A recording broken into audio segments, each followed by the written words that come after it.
கிறிஸ்துவுக்குள் அன்பான கர்த்தருடைய பிள்ளைகளே, உங்கள் யாவரையும் ஆண்டவராகிய இயேசு கிறிஸ்துவின் ஈடு இணையற்ற பரிசுத்த நாமத்தினால் உங்களை ஆசீர்வதிக்கின்றேன், வாழ்த்துகின்றேன். கர்த்தர் தாமே இந்த நாளில் நீங்கள் எதிர்பார்க்கிற நன்மைகள் யாவையும் பரத்திலிருந்து உங்களுக்கு அருளிச் செய்து நீங்கள் இம்மையில் சுகித்திருக்கவும் மறுமையில் நிலை வாழ்வை சுதந்திரித்துக் கொள்ள அனுக்கிரகம் செய்வாராக. தினம் ஒரு மிஷனரி என்கின்ற தலைப்பில் இந்த நாளிலே நாம் பார்க்க இருக்க மிஷனரியுடைய பெயர் டொமினிக் சாவியோ. இவருடைய காலம் 1842 முதல் 1857 முடிய. இவருடைய நாடு இத்தாலி, இவருடைய தரிசன பூமி இத்தாலி. மதிய உணவு நேரம். அனைவரும் தங்கள் உணவுகளை தட்டில் எடுத்துக் கொண்டனர். வேகமாக அதனை உண்ணத் தொடங்கினர். சிறுவன் டொமினிக் சாவியோ அதனை கண்டு ஆவேசமானார். மிருகங்களை விட கேவலமானவர்கள் போல் ஜெபம் செய்யாமல் உணவு உண்பவர்களுடன் சேர்ந்து உணவு உண்ண அவருக்கு விருப்பமில்லை. கடந்து சென்றார் சாவியோ. சிறு வயதிலேயே புனிதத்தையும் தவ வாழ்வையும் விரும்பியவர். கடும் சொற்களையும் கெட்ட சொற்களையும் பேசவோ கேட்கவோ விரும்பாதவர். புனித டோன் போஸ்கோவின் முதல் மாணவர்களில் ஒருவராக பக்தி நெறியில் கலங்கமற்றவராய் வாழ்ந்தார். வேதாகமத்தை தெளிவாக கற்றார். அனுதின வேதாகம வாசிப்பும் ஜெபமும் இவரது ஆவிக்குரிய வாழ்வுக்கு வளம் சேர்த்தது. நேர்மையும் நிதானத்தையும் கடைபிடித்து மற்றவர்களுக்கு சாட்சியான வாழ்வு வாழ்ந்தார்.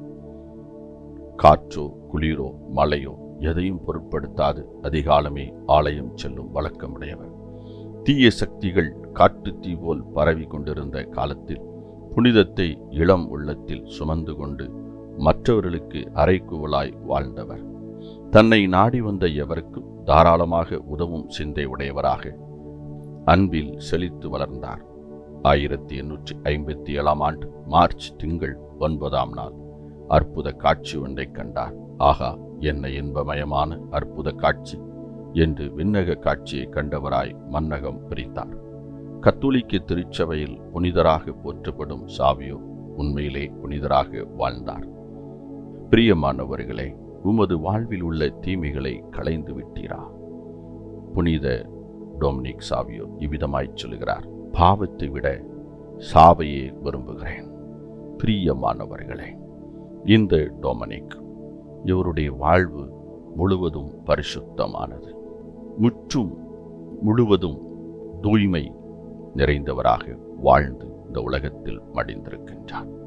உங்கள் வாழ்வில் இன்று காணப்படுகிற தூய்மை அற்ற பாவ அழுக்குகளை நீக்கி பரிசுத்தமாக வாழ நீங்கள் உங்களை அர்ப்பணிக்கிறீர்களா? பரிசுத்த வாழ்வு உங்களுக்கு விருப்பமாய் இருக்கிறதா? ஒருவன் கிறிஸ்துவுக்குள் வாழ்ந்தால், அவனுக்குள் கிறிஸ்து வாழ்ந்தால் அவனிடத்தில் வெளிப்படுவது பரிசுத்தம்தான், பூரணமான பரிசுத்தம். இன்று நம்மில் எத்தனை பேர் இந்த பூரண பரிசுத்த வாழ்வை வாழ்ந்து கொண்டிருக்கிறோம்? சிந்தித்து பாருங்கள். தீமையான தூய்மை அற்ற அந்த வாழ்வு மீது நமக்கு வெறுப்பு வருகிறதா? கோபம் வருகிறதா?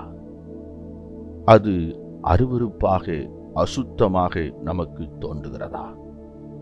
இல்லை, அது விரும்பத்தக்கதாக ஆவலோடு அதை நடப்பிக்கும்படி சிந்தை உடையவர்களாக இருக்கிறோமா? பிரியமானவர்களே, இயேசு தூய்மையான வாழ்வை வாழ்ந்தார். ஆம், ஆவி ஆத்துமா சரீரம் தூய்மை அடைவதற்காகவே இயேசு இந்த உலகத்திற்கு வந்தார். இந்த டொமினிக் ஜெபம் பண்ணாமல் சாப்பிடுவதற்கு கூட அவருக்கு மனமில்லை.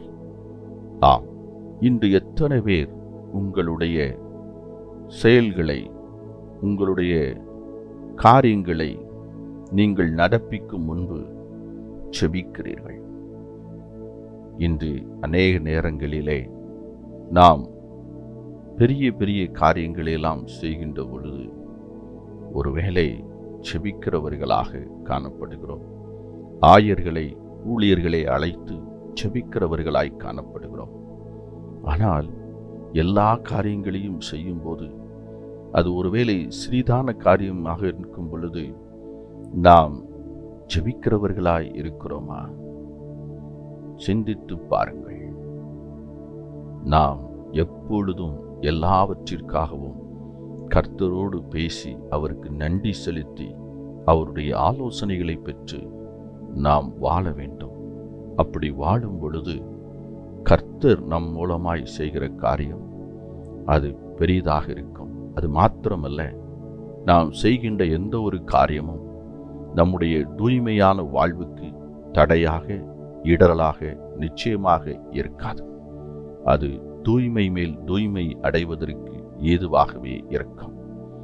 ஆகவே காரியம் நடக்க வேண்டும் என்பதற்காக செபித்து ஆரம்பிக்க வேண்டிய அந்த நிலையை மாற்றி நாம் தூய்மையாய் வாழ்வதற்கு, தூய்மையற்ற ஒரு வாழ்வுக்குள் விழுந்து விடாதபடி ஜாக்கிரதையாய் காப்பாற்றப்படுவதற்கு நாம் சாப்பாடு விஷயம் மாத்திரமல்ல, நம்முடைய ஒவ்வொரு அசைவுகளிலும் அவரை நோக்கி பார்த்து அவருக்கு நன்றி செலுத்தி நாம் செயல்படும் பொழுது இவ்வுலக வாழ்வை நாம் வெற்றியாக முடித்து மறுமையில் நித்திய வாழ்வை பெற்றுக்கொள்ள முடியும்.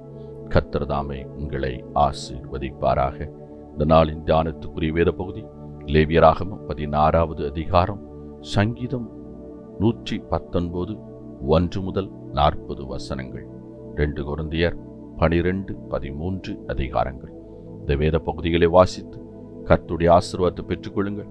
கர்த்தர் தாமே உங்களை ஆசீர்வதிப்பாராக. ஆமேன்.